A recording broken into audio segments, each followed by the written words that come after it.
நீங்கள் ஒரு இன்ஜினியரிங் இல்லை டிப்ளமோ ஸ்டூடெண்ட்டாக இருந்து உங்களுக்கு ஐடிக்குள்ளே போகிறது மிகப்பெரிய ட்ரீமாக இருந்துச்சு அப்படின்னா உங்களோட ட்ரீமை நினைவாக்கவே ராஜலட்சுமி எட்வர்ட்ஸ்லேருந்து Python, Java, data science, finance மாதிரி மார்க்கெட்டிங் டிமாண்ட் கோர்சஸ் வந்து நடத்துகிறாங்க.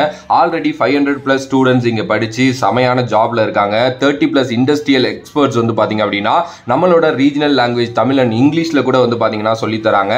வீக்கெண்ட் கிளாஸஸ் இருக்குது, லைவ் ஆன்லைன் கிளாஸஸ் இருக்குது, record and pre record sessions இருக்குது, ப்ராக்டிக்கல் ஹேண்ட்லிங்காக இது எல்லாத்தையுமே சொல்லித்தராங்க. ரெஸ்யூம் எப்படி கிரியேட் பண்றது அப்படிங்கிறதுலேருந்து சாஃப்ட் ஸ்கில்ஸை டெவலப் பண்ணி இன்டர்வியூ ப்ராசஸ் வரைக்கும் எல்லாத்துக்குமே உங்களுக்கு வந்து பார்த்தீங்க அப்படின்னா அசிஸ்டன்ஸ் கொடுக்குறாங்க.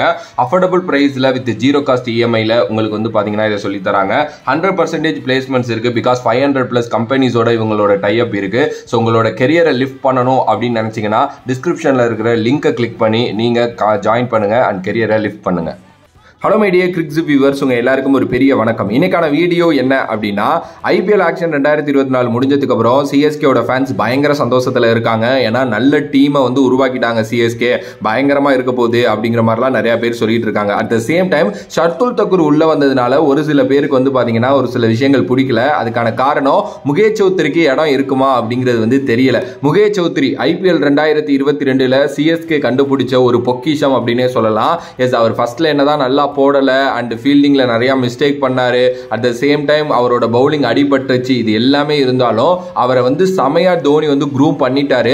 அந்த சீசன் முடிகிறப்போ இவன் ஒரு ஃபைண்டுப்பா அப்படிங்கிற மாதிரி வந்து பாத்தீங்கன்னா எல்லாருமே சொன்னோம். At the same time Indian டீம்ல நெட் பவுலர் ஆப்பர்ச்சுனிட்டிஸுக்கும் வந்து பாத்தீங்க அப்படின்னா முகேஷ் சௌத்ரி கிடைச்சிச்சு. Because of IPL performance. ஒரு பயங்கரமான லெஃப்ட் ஆர்ம் ஃபாஸ்ட் பவுலர். எங்களுக்கு ஸ்டார்க்கெல்லாம் வேண்டாம், முகேஷ் சௌத்ரி வச்சே நாங்க பண்ணிப்போம் அப்படின்னு நம்ம சொல்ற அளவுக்கு முகேஷ் சௌத்ரி செமையா பண்ணாரு. 2023 ஐபிஎல் அவருக்கு ஒரு இன்ஜூரி இருந்துச்சு. அந்த இன்ஜூரியிலேருந்து அவர் வெளியில வந்துகிட்டு இருந்ததுனால அவரால் அந்த ஒரு ஃபுல் சீசன் விளையாட முடியல.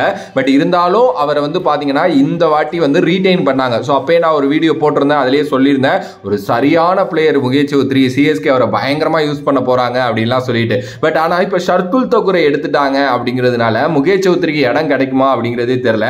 பிகாஸ் ஃபாஸ்ட் பவுலிங் யூனிட் அப்படின்னா ஷர்துல் தக்கூர், தீபக் சகர், மதிசா பதிரானா இவங்க தான் வந்து பாத்தீங்க அப்படின்னா விளையாடுவாங்க. எஸ், ஆப்வியஸ்லி வந்து ஷர்துல் உட்கார வச்சுட்டு முகேஷ் சௌத்ரிக்கு வாய்ப்பு கொடுக்க முடியாது. Shardul Thakur right arm fast bowler, Mukesh Choudhary left arm fast bowler. ரெண்டு பேரும் வேற வேற ஸ்பீடில் போடுவாங்க. ஒருத்தர் வந்து பவர் பிளே பவுலர், இன்னொருத்தர் வந்து மிடில் போடக்கூடிய ஒருத்தர். இது எல்லாமே அக்செப்ட் பண்ணிக்கிற விதம் தான், நான் இல்லைன்னா நான் சொல்லலை.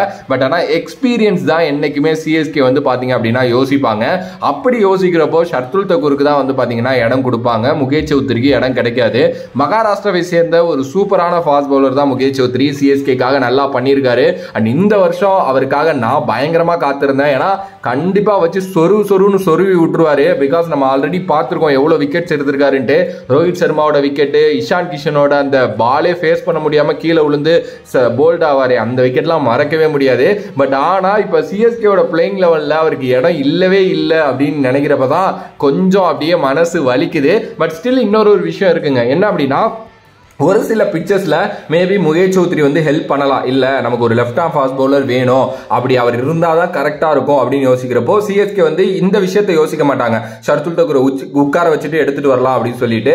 ஏன்னா அந்த பிச்சுக்கு அந்த பவுலர் கரெக்டா இருப்பாருன்னு எம்எஸ் தோனி யோசிச்சுட்டாரு அப்படின்னா டெஃபினெட்லி முகேஷ் சௌத்ரிக்கு வாய்ப்புகள் கிடைக்கும் சான்சஸ் இருக்கு. ஆனா நம்ம டீம் நான் ஃபர்ஸ்ட்லேயே சொன்ன மாதிரி அந்த எக்ஸ்பீரியன்ஸ்ங்கிற ஒரு விஷயத்த பயங்கரமா நம்புவாங்க. அதுதான் இவ்வளவு நாள் கை கொடுத்துருக்கு. ஸோ அதனால பார்ப்போம். எம்எஸ் தோனியோட அவர் மைண்ட் செட்ல தான் இருக்கு யார் விளையாட போறாங்க அப்படின்னு சொல்லிட்டு. நான் ஒரு சில ரசிகர்கள்ட்டையும் ஒரு சில கிரிக்கெட் அனாலிசிஸ்டையும் பேசினேன். நீங்க ஷர்துல் தக்கூரை எடுப்பீங்களா இல்ல முகேஷ் சௌத்ரி எடுப்பீங்களா பிளேயிங் லெவல்ல அப்படின்னு சொல்லிட்டு. பிகாஸ் தீபக் சகரை நம்மளால ஒதுக்கவே முடியாதுங்க. தீபக் சகர் விளையாண்டு தான் ஆகணும். ஷர்துலா முகேஷான்னு கேட்டப்போ வந்து அவங்க சொன்ன பதில் எனக்கு ரொம்ப பிடிச்சிருந்துச்சு. என்ன அப்படின்னா, சிஎஸ்கேவோட யூனிட்டே கொஞ்சம் வேற. சிஎஸ்கேவோட யூனிட் பொறுத்த வரைக்கும் அவங்க வந்து இந்த உட்கார்ந்து இருக்கிற பிளேயர், விளையாடுற பிளேயர், இந்த டிஃபரன்ஸ் எல்லாம் இருக்காது. நீங்க டீம்ல இருக்கீங்க, நீங்க டீம்ல இருந்தாலே ரெண்டு பிளேயர்ஸுக்குமே வந்து பாத்தீங்க அப்படின்னா ஒரே மாதிரி இதுதான் கொடுப்பாங்க. பட் கேம்னு வர்றப்போ எம்எஸ் தோனி வந்து எக்ஸ்பீரியன்ஸ் கேம்பெயினரை நோக்கி தான் போவாரு. அதுவும் ஷர்துல் தக்கூர் மாதிரி ஆல்ரெடி சிஎஸ்கேல நல்லா விளையாண்டு சிஎஸ்கே கப்படிச்ச 2018 அதுக்கு அடுத்தபடியா இன்னொரு வருஷம் கப்படிச்சோம்ல 2021. இந்த ரெண்டு சீசன்லயுமே வந்து பாத்தீங்கன்னா ரொம்ப நல்லா பண்ணாரு நம்மளோட ஷர்துல் தக்கூர் சிஎஸ்கேக்கு. ஸோ கண்டிப்பா தோனி அவரை விட மாட்டாரு. ஏன்னா தோனிக்கு வந்து ஷர்துல் தக்கூர் ரொம்ப ரொம்ப பிடிக்கும். மிடில் ஓவர்ஸ்ல அவர் வந்து ஒரு இது வச்சிருப்பாரு, ஒரு கால்குலேஷன் வச்சிருப்பாரு. என்னைக்குமே அந்த கால்குலேஷன் ஷர்துல் தக்கூர் தப்பே பண்ண மாட்டாரு, விக்கெட் எடுத்து கொடுத்துருவாரு. ஒரே ஓவர்ல 2 விக்கெட் 3 விக்கெட் எடுக்கக்கூடிய திறமை ஷர்துல் தக்கூர்கிட்ட இருக்கு. ஸோ தோனி ஸ்ட்ரைட்டாவே ஷர்துல் தக்கூருக்கு தான் போவாருங்கிற மாதிரி ஒரு சில கிரிக்கெட் அனாலிசிஸ் சொன்னாங்க. ஃபேன்ஸும் நிறைய பேர் ஷர்துல் ஆடுனாதான் நல்லா இருக்கும்னு வந்து சொன்னாங்க. ஸோ மேபி மக்களோட எதிர்பார்ப்புலையுமே அதுதான் இருக்கு. ஸோ பட் ஆனால் நல்ல பிளேயருங்க முகேஷ் சௌத்ரி. இப்படிதான் நிறைய நல்ல பிளேயர்ஸ் எடுத்து போட்டுட்டு என்ன பண்றதுனே தெரியாம நம்ம முழிச்சுக்கிட்டு இருப்போம்ல, அந்த மாதிரி கதையா தான் வந்து பாத்தீங்க அப்படின்னா இது அமைய போகுது அப்படின்னு நினைக்கிறேன். பட் ஹோப்ஃபுல்லி பார்ப்போம். ஏதாவது மேட்சஸ் கிடைச்சிச்சு அப்படின்னா அவர் நல்லா பண்ணுவாரு, நல்லா பண்ணணும். பிகாஸ் நம்மள்கிட்ட லெஃப்ட் ஆர்ம் ஃபாஸ்ட் பவுலர் அப்படின்னா அவர் மட்டும் தான் இருக்காரு. அதை தாண்டி ஃபிஸ் இருக்காரு. ஃபிஸ் பட் ஃபாரின் ஆப்ஷன் அவரு. மேபி பதிரானா இல்லைன்னா ஃபிஸ் அப்படி விளையாட விட்டுருவாங்க. ஓகே, எனக்கு தெரிஞ்சு அதுதான் நடக்க போகுதுன்னு நினைக்கிறேங்க. ஷர்துல் தக்கூர் 11ல இருக்க போறாரு. ஃபாஸ்ட் பவுலர் வேணும் அப்படின்னா, அதாவது லெஃப்ட் ஆர்ம் ஃபாஸ்ட் பவுலர் வேணும் அப்படிங்கிற பட்சத்தில் மதிஷா பத்ரானா நீங்க இந்த மேட்ச் உட்காருங்க அப்படின்னு சொல்லிட்டு ஃபிஸ் ஆட வைக்க போறாங்க. இதுதான் நடக்க போகுது. ஸோ முகேஷ் சௌத்ரிக்கு வாய்ப்பு கிடைக்குமா கிடைக்காதாங்கிறது நான் ஃபர்ஸ்ட்லேயே சொன்ன மாதிரி தோனியோட முடிவாக தான் இருக்கும். பார்க்கலாம். பட் என்னை பொறுத்த வரைக்கும் ஒரு நல்ல டீம், ஒரு ஸ்ட்ராங்கான 11 இருக்கு. பாப்பா என்ன பண்ண போறாங்க அப்படின்னு சொல்லிட்டு நிறைய பேர் சிஎஸ்கேயோட பிளேயிங் 11 வீடியோ என்கிட்ட கேட்டுக்கிட்டே இருக்கீங்க. அடுத்த வீடியோ நாளைக்கு பிளேயிங் 11 வீடியோ வரும். ஸோ டெஃபினெட்லி பாருங்க. அண்ட் உங்களோட கருத்து இந்த இதை பத்தி என்ன அப்படிங்கிறத மறக்காம கமெண்ட் பாக்ஸ்ல கமெண்ட் பண்ணுங்க. And if you like the video please like, share and subscribe to நம்மளோட கிரிக்கெட் சேனல்.